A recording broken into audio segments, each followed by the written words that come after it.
first sound was not thunder but the gut-deep roar of something tearing the world, part out beyond the west edge of Redhaven, Texas, where the prairie bled into broken sandstone and the wind carried sand sharp enough to scour skin. A stagecoach station vanished into a column of black smoke.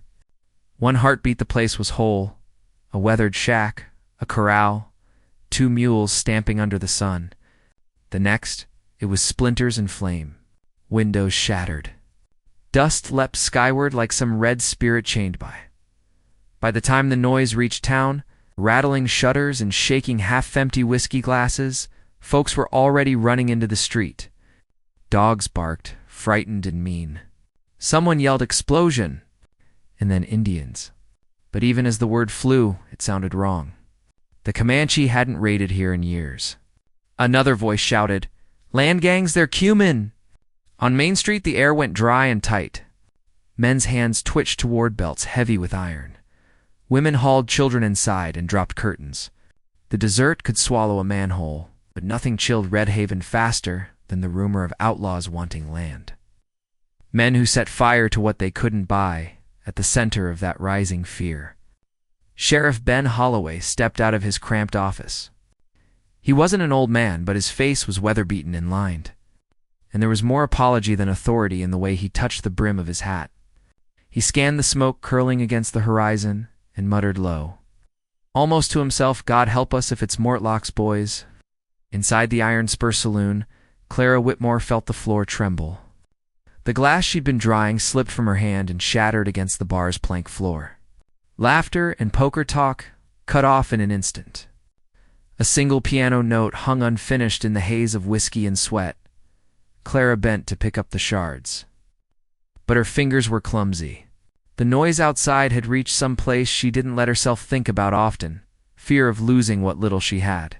She tucked a strand of dark hair behind her ear, straightened and forced calm into her shoulders. Fear showed weakness.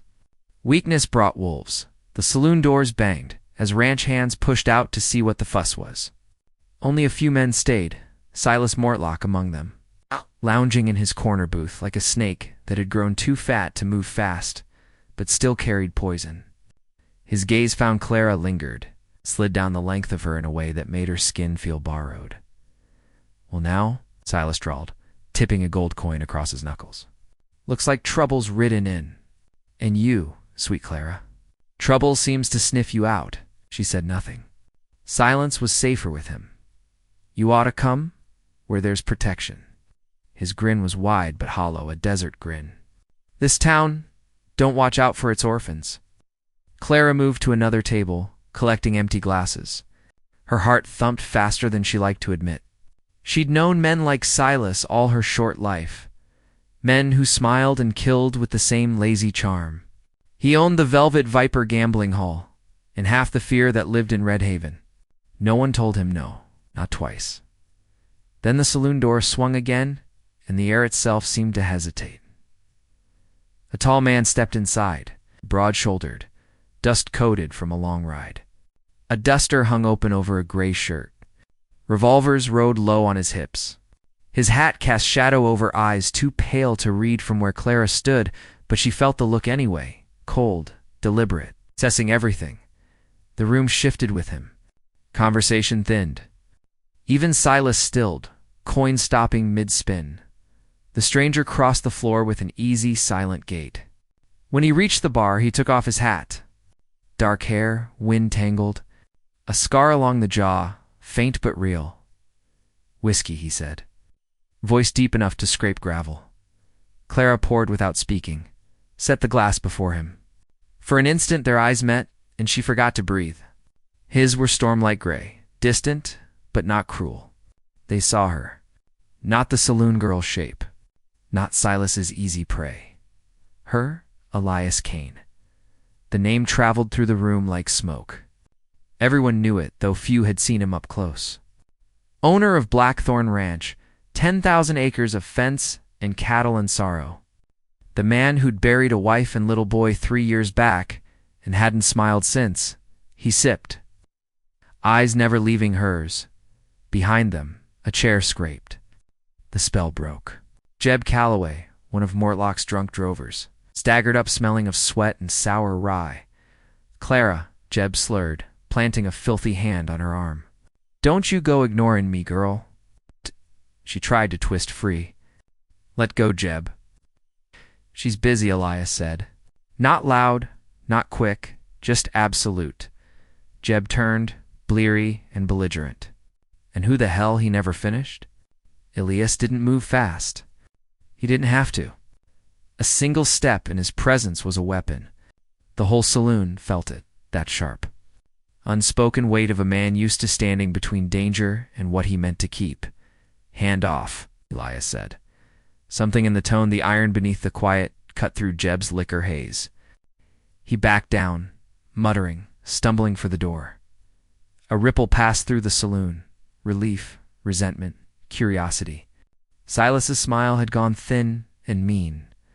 Clara's breath came slow now, but she could feel the heat of eyes on her, judging, inventing stories. A rancher like Kane stepping in? That would be talked for weeks. Elias drained his glass, laid silver on the bar. His gaze held hers another heartbeat, unreadable, but not unkind. Then he left, pushing through the doors into the hard light outside. For a long minute, no one spoke. Then Silas chuckled low and dangerous. "Well, darlin'," he said, "seems the lonely king of Blackthorn's taken a shine to you. Careful with that. His touch burns colder than mine." She didn't answer. Couldn't? Outside, the sky darkened with the smoke still rising from the west. The world had shifted, and she could feel it. Some fault line under her feet. Trouble wasn't just coming.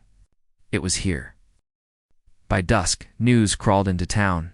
The stage station gone, 2 men dead, 1 missing. Tracks heading south, horses shod expensive, not wild. Whoever hit the place had money and reason. The Iron Spur stayed rowdy late. Fear always bought more whiskey. Clara worked silent and quick, dodging rough hands, ignoring talk. But behind her cool mask, unease nod, she'd seen Silas whisper with strangers near the door, lean faces under dark hats, deals in shadows. She'd felt Kane's gaze, not greedy like the others, but measuring, as though he'd already decided she mattered somehow, and that frightened her too. When she finally stepped into the night, the town was mostly quiet. Wind slid through the boardwalks, bringing the smell of char and sage. Red dust clung to her hem and skin. She pulled her shawl close and started toward the tiny boarding room she rented behind the livery. Halfway there, she froze. Footsteps behind her, slow, deliberate. She turned. A man leaned in the mouth of an alley. Tall coat, collar up, hat brim low. His face stayed hidden, but the grin flashed white. "You walk alone too much, girl," the stranger said softly. "Lots of folks looking to claim what ain't guarded." Clara's throat went dry. "Get out of my way," he chuckled, stepped closer. "Silas sends his regards." Before she could think to run, hooves thundered from the street. A horse skidded, sparks flying. Elias Kane swung down like a dark storm and had the man by the collar before the stranger's hand could. "Reach a gun?" Steel hissed. Elias shoved his Colt under the man's chin. "Name," he said. The stranger stammered something false, maybe. Elias didn't shoot, though his face said he'd like to. Instead, he ripped the man's revolver free and hurled him into the dust. "Tell Mortlock she's off limits," he said coldly. "Next time, bury him deep." The man scrambled up and vanished into the alleys like a rat. Clara stood shaking, angry at her own tremor. Elias turned to her, hat still low, but eyes bright now, alive with something fierce. "You all right?" She nodded, then found her voice. "I didn't ask you to follow me." "No," he said simply. "But you needed it." Heat stung her eyes, unwanted. "Why? You don't even know me." A muscle jumped in his jaw. "Don't have to." And he was gone, remounted. Cut. Vanished into the restless dark before she could find another word. Clara stood alone a long while, breath slow, knees weak. The town hated weakness, but tonight she'd nearly been broken open. She wouldn't forget it. Not the fear, And not the way Elias Kane had looked at her like she was worth saving. Morning came brutal and bright. Redhaven woke to fresh gossip. They say Kane nearly killed a man for Clara Whitmore. Someone whispered at the general store, "Must be sweet on her. She trap him." "You watch," sneered Maribel Mortlock, draped in silk to fine for this dust bowl. "Little orphan knows how to snare a grieving man." Clara heard it all as she walked to work. Each word slid like grit beneath her skin. She kept her chin high anyway, because what else could she do? But somewhere under that hard-won steel, a different ache began, not just fear or humiliation, but the dangerous, flickering memory of gray eyes in the dark and a voice quiet as a promise, and far off. Across the scorched land, Blackthorn Ranch waited wide, lonely, and about to change both their lives.